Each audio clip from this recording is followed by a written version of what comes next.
This morning, so-called microdosing.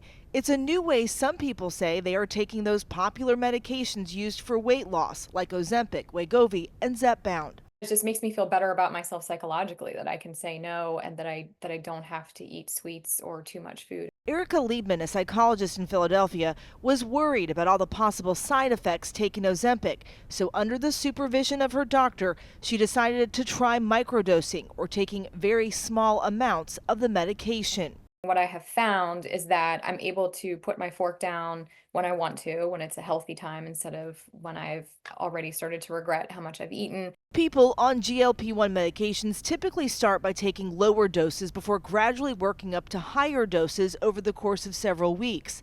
This is what is FDA approved and has been studied for safety and effectiveness in clinical trials. Sometimes you start at a lower dose, you get the body kind of acclimated to the drug, and you minimize those side effects, and then you up titrate the dose over time. For Michael Hammer of Los Angeles, after taking the recommended dose of Ozempic for 3 months, he was ready to give it up because he says his side effects were unbearable.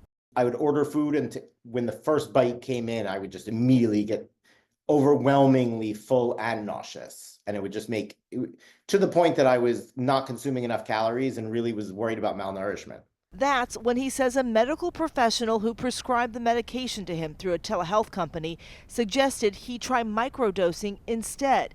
He's been doing it for 2 years now and says it changed his life. It allowed me to lose the weight that would have taken me, I did it in 8 months instead of 2 years.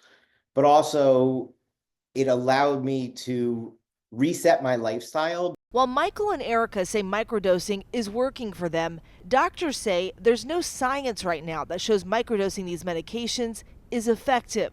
There isn't even a true dosage range for microdosing.